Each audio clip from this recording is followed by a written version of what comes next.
With the Cursed Expedition update for No Man's Sky, we got a new ship called the Boundary Herald. I'm Controlled Chaos, and in this video, I'm gonna go over all the features dealing with this ship. Let's go ahead and get started. So, the first thing I want to look at here is I'm gonna go into photo mode here, and we are going to take a look at the ship itself. As you can see, it has a saucer look, and the landing gear is a tripod landing gear with two in the back, one in the rear. The front one is straight on, the back ones are at what looks like a 45-degree angle. It's got a cool look there. It's got piping on the top, which is really cool, coming out from the cockpit area, which is right here. And then we have the back area. We have this cool little modules right here, especially this here looks really interesting. Looks like it could carry some modules and upgrades. And then we got what looks like a sensor right down here that is really interesting and unique, with some wiring connected to it. As we can see under here, it's got wires that connect to it and hold on to it, which is nice. We have some antennae that pop up right in front, and it's got a little inset. And then we have what I personally think is the engine, because when you're looking at this, it's got that glow effect there. It's got that sort of intake front area with some antenna and stuff like that. It just looks really cool. And then we got a lot of cabling that goes all the way back and plugs into this back engine area. And I love this back engine area.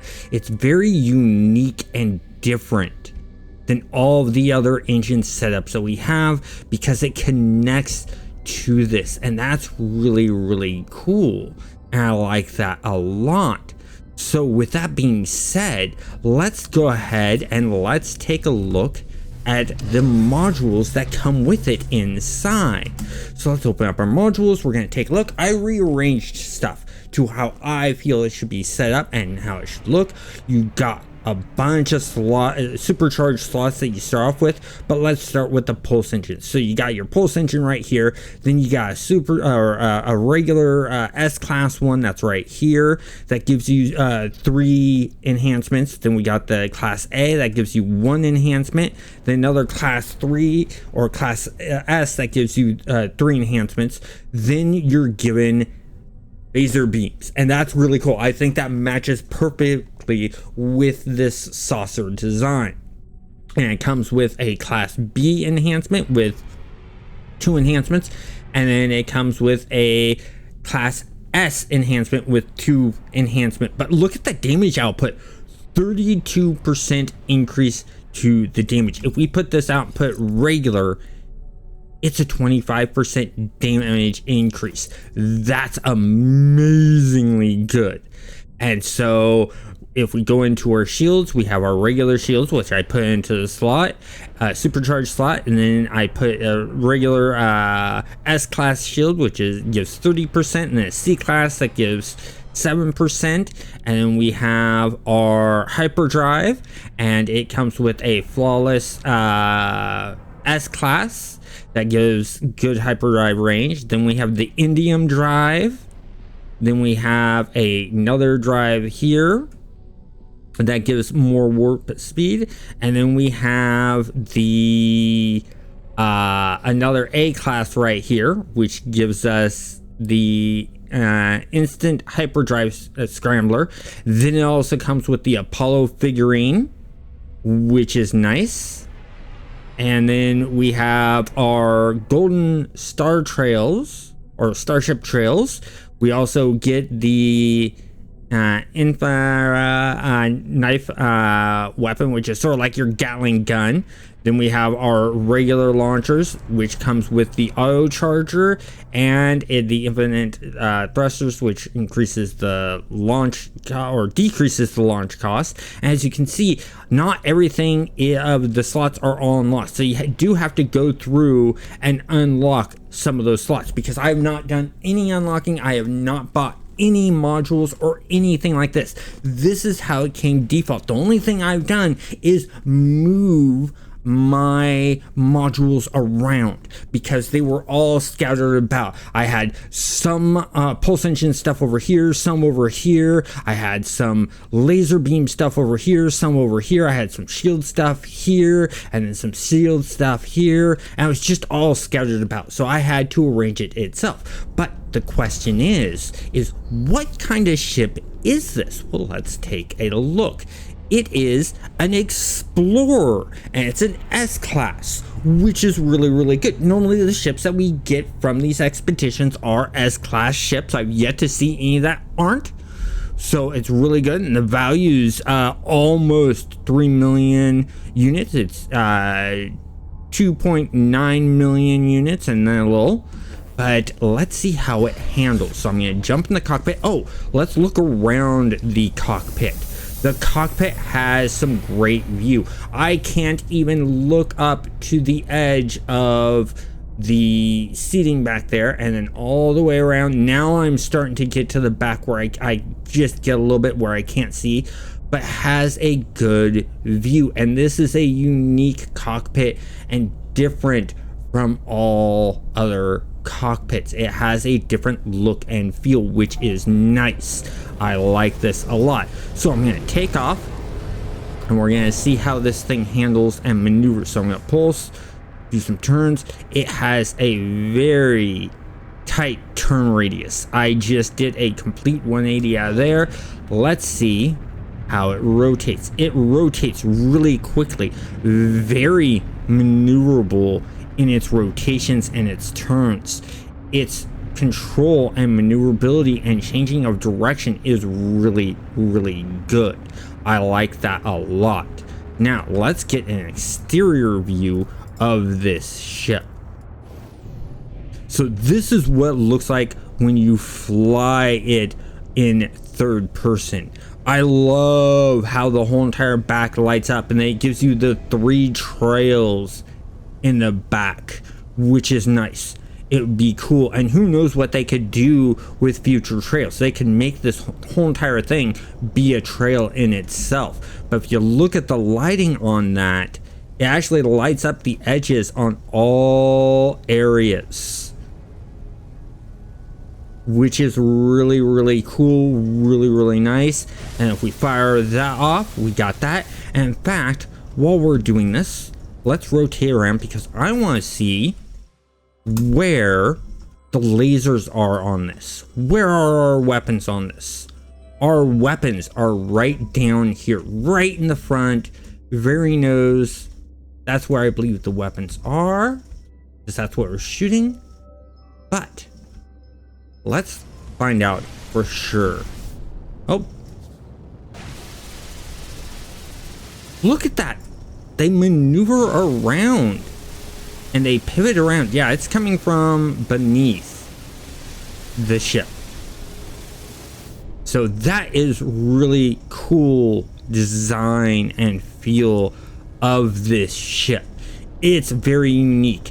In all honesty, it has sort of that, yeah, you could say somewhat of a Millennium Falcon look.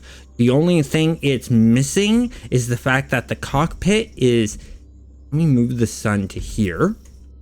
The cockpit is here, whereas in the Millennium Falcon, it's right here. The other thing that's missing is where this darker gray is of the metal.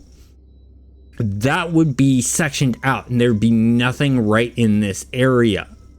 It would be empty, and that would make it feel more like the Millennium Falcon. The other thought I have is if we get a top-up look, that has a saucer look to it. You could think Federation ship. Star Trek Federation ship is what I'm thinking and feeling here with that saucer section. The only thing is they don't have the warp nacelles that poke out the back or the sides or anything like that.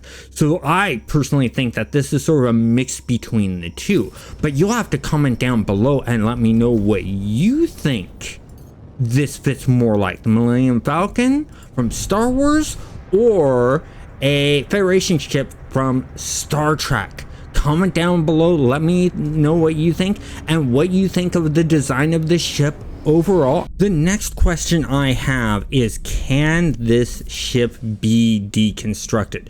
First thing I want to do is I want to look inside the model of the ship. Okay, with how this is done, I do not think so far, and here's the reason why. I'm inside the ship right now. It's all one big piece of a bunch of pieces put together, and they have a bunch of gaps. As I go through here, you notice that this all tangles together and stuff like that, so it's not really broken up in pieces. If they were to make this a customizable piece, they would probably have the cockpit broken out more and separated more. They would have the hull separated more. They would have the engine separated more. But there's one other way that we can make sure. Let's go ahead and let's go over, and I'm going to risk my ship so you don't have to risk your ship. We're gonna go over here. We're gonna begin analyzing, and you can get that ship for scrap, but we're gonna extract custom parts.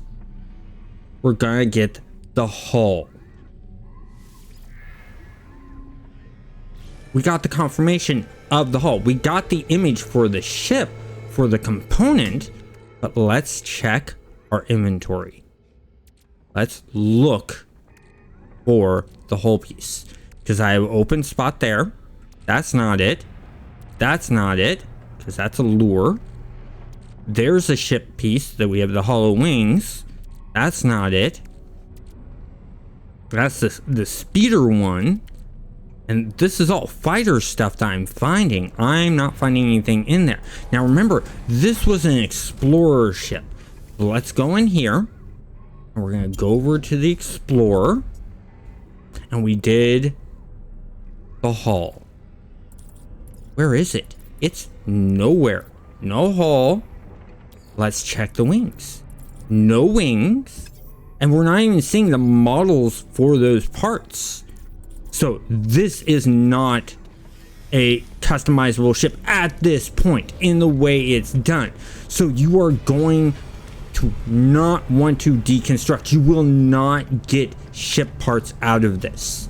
So I heavily recommend that you do not deconstruct to do custom ship parts with this. This is not like the hauler that was done in a previous expedition. Now, if for some reason you have deconstructed your ship to try to get ship parts out of it, you can easily go back to the expedition terminus, like so, and you can do create new ship, and you'll have to spend the nanites to do it, and this is how it will come.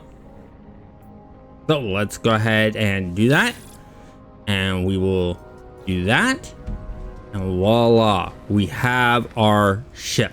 And I can just go over here. You can see a bunch of them over there. You're trying to figure out which one's yours. It's always the one with the icon. These other two are someone else's ships. And there you go. I got mine back. I want to thank you guys for watching and have a great day.